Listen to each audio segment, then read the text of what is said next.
Oh, yeah. You know? Oh, wow. That wasn't even like a female Owen Wilson. That was Owen Wilson. What's that mean?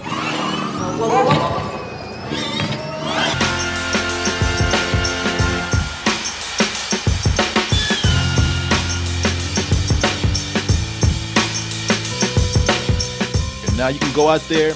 It's easier to make content. It's easier to get that content seen. It's easy. And that's okay as long as you go over there and buy a shirt, buy a beanie, buy a backpack, buy a phone cover. And you know something? You can even go over to doubletoasted.com and try us 7 days for free, 7 days of streaming Amazon account. Just play an account using it without playing on Amazon Pay button. Put your username, put your password in there, press enter, send. Hit the button. Ooh, shit. Got them chuckles going on. Yeah. Sorry. Let's go ahead. Just in case y'all are tuning in, I'm hard for two things. Caffeine and cocaine. No, caffeine. No, not caffeine. Thought that this day, we thought we would never live to see this day in Incredibles Part 2. And the reason why is because everyone was scared that master animator Brad Bird got a taste live action feature and set this world on fire again. And he went ahead and made his next live action feature. What you saw was a place where the best and the brightest people in the world came together to actually... In another movie based on a Disney World theme park? Oh, I'm living. What could go wrong? What could go wrong? Money, box office bombing. And then he said, no.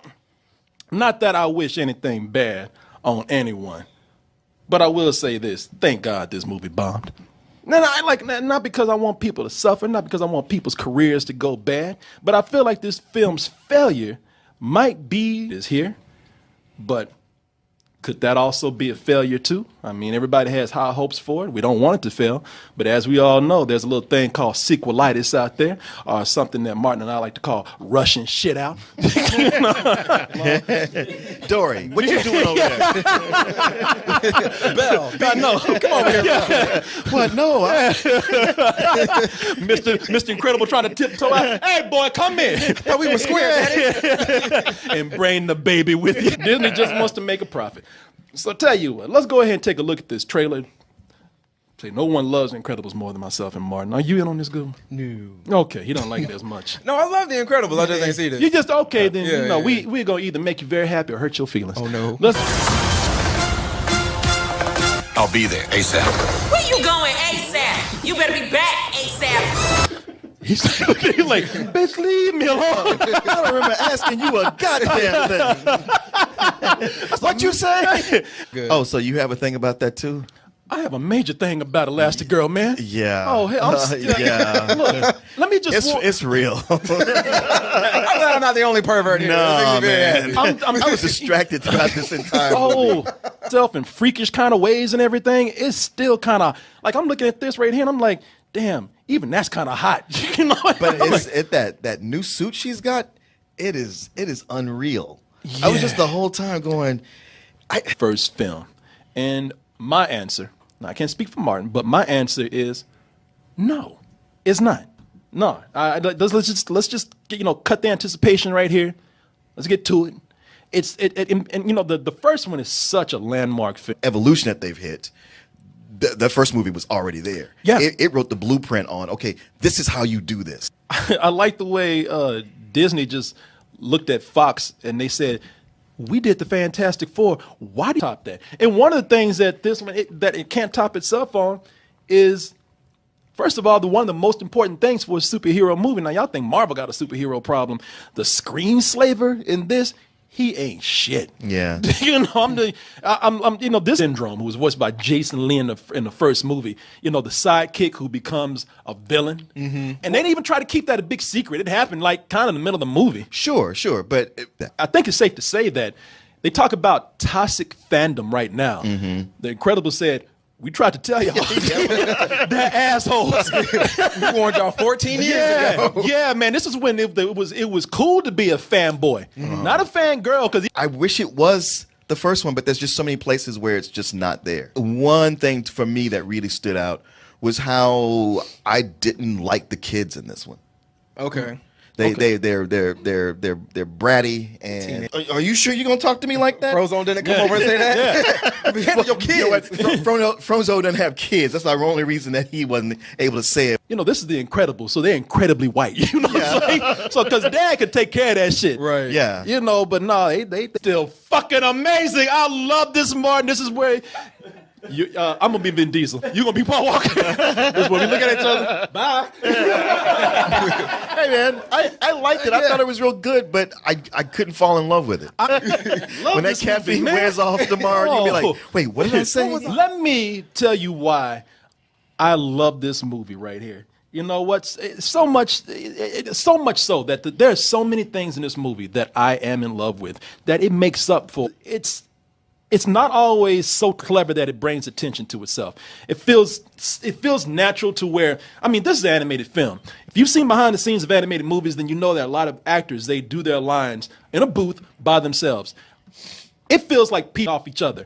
You know, it's just dialogue it feels mature too. Like I said, it's not something where it feels like they're being so clever, Quentin Tarantino or something like that, where it's like, okay, this is awesome. You have, first of all, two leads that really sell this dialogue. One of them being Holly Hunter. For me, she nails this, man. Sure. Because not Holly Hunter, you know. She got that southern twang. Yeah. You know, she's kind of like, oh, yeah, God. You know, it's Holly Hunter. She is from the South. I think she's from Georgia. I think so. Because every time I hear her, I always like picture some straw coming out the side of her mouth. Yeah. Or she sounds like a female, or like Owen Wilson. She's like her, but superhero. You know, they sound like people who would not sound as heroic in another movie where they want their superheroes to sound like that. She sounds like a real person, even when she's doing amazing things. A new Elasticycle. Elasticycle? What's that mean? And there goes that ass. Just for you, Coleman. Oh my God, I had to stop it right there. It looks so good in that super suit. I mean, it looks so good. She ain't even got no ass crack. Look at that. She's like, damn, I got some ass on me. Even Mr. the Dr. Incredible, whatever the name is, he can't take that. I'm sorry. I'm a little out there right now. You call him Mr. Fantastic and Dr. That's how good Holly Hunter's voice is. It is prime for animators, man, because her voice has so much personality. It's so distinct, and the animators Like they did 14 years ago. Yeah, you know, and that goes for Craig T. Nelson too. Craig T. Nelson in this movie, his role in the movie, he just sounds exhausted, man. It's almost like they got him drunk. What can I say?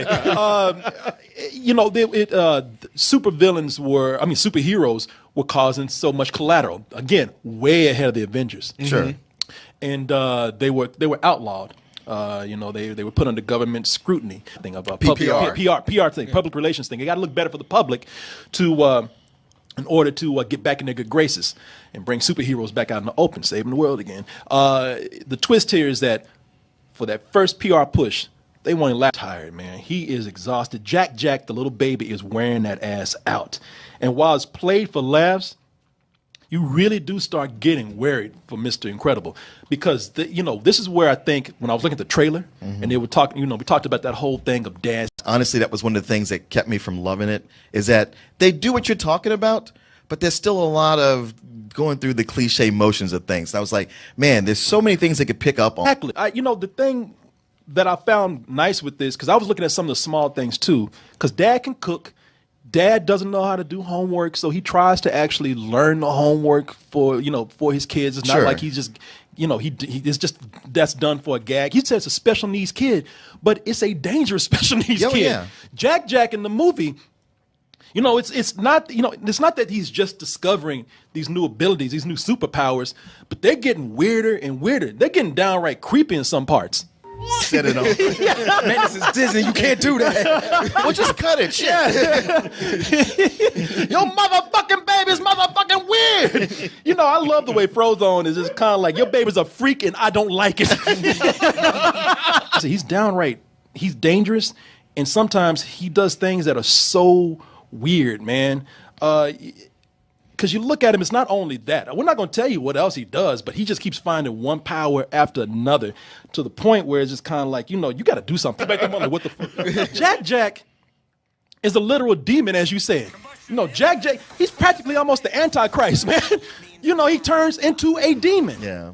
Because he's too dangerous, and he's going to end up resenting his family because you didn't protect me, and he's going to end up turning his powers on all of mankind, and they're going to have to end up killing Jack. That's just the way it's going to have to be. It's kind of inevitable. So smart that is leaning on more of an adult side of writing. You can't walk that back. Once you do that, that changes everything, and you can't come back to where you were. Good. That'll make them stop at the third one. At the end, they should just be holding Jack's head. Because, again, it comes down to the voice work. There's so many other voices in here that have great voices. dialogue. Jonathan Banks. I'm not going to tell you who these people are. You just have to see them. Jonathan Banks, Isabella Rossellini. Damn, Jonathan Banks, like he has the Infinity Gauntlet right now. Yeah. Well, Martin, let me ask you this. Okay.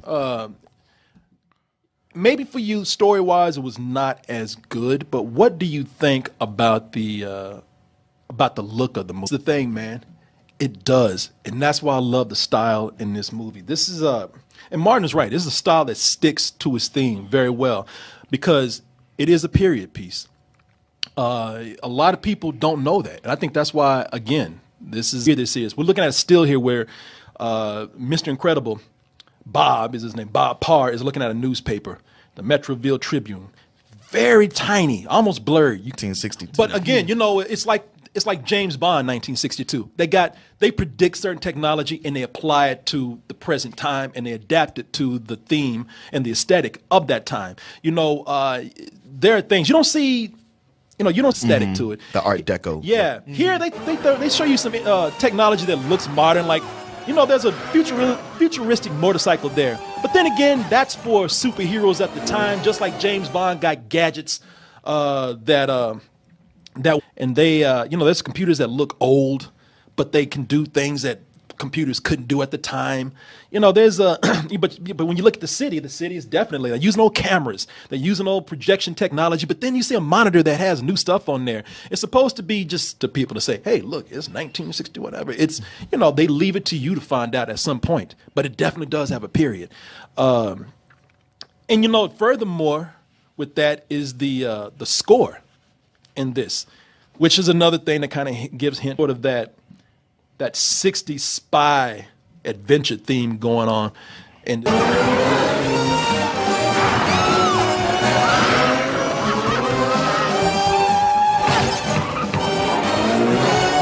there are other moments. Well, the Apes had something to do with it too. But he did the score for War for the Planet of the Apes. He does a lot of things, but he's a very versatile director, man. I look at some of the kids and what they have him doing here. And so hating Dash, I just thought that Dash was, Dash is the middle kid. He's a typical middle kid, gets overlooked, I think, in a way. I did not hate. Dude, at first when he ran on water, that was amazing. That was like, whoa. Oh, yeah, like I told you, man, this movie takes place. There's something, if nothing else, the action in this movie, I think, is, it's just, that's when left off, and that's when the Underminer came in. And it's an amazing scene, man.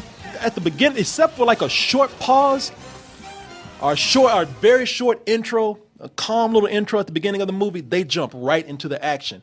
And they explode. Just blow stuff up. Shut up. That portal thing looks cool as hell. The Dash. They play with that a lot. Okay. Look, it's nothing new, but the way they do it in here, they put a lot of thought into it. And they do it. Some of these powers are cool. Some of them are just weird. It's like Dash, and that's one of my complaints, that this guy doesn't get enough attention. But he didn't annoy me, and I understood. Dash is gonna be all right. If they make another movie, Dash, that's when you focus on Dash, because right now, Violet, Violet's having a period. She's getting a little crazy age right now, where she's going through the most changes, and therefore it serves the story better. See, I feel like that's so easy. Especially you're a guy, you've never been a woman. Your sister was much older than you. You haven't had. They're not going to say it. And this is what I liked about it. What I'm saying, I'm not making some like some sexist joke when I say she's on her period. That is one of the things I like about the writing in this movie. Her being upset about her superpowers, she's just not beginning to get into boys. It is sort of a metaphor for the. Did not. Okay. I felt like it was too much, and it relied on the easy fix. See, these kids, I understood them. Like that thing at the dinner table. You know, it imported vegetables. You know what I'm saying? It's a legit question. You merely inquired. Yeah, Oh, exactly. Is it vegetables again, mother? Yeah. You know, the kids are like that. Shit, as much as I got smacked by my parents, you know, I got away with at least being kind of like that as a kid. You know, goddamn man. Look now, listen. I've been fair with you. I've been trying to work with you. See, I feel like Dash now because like my parents are fighting.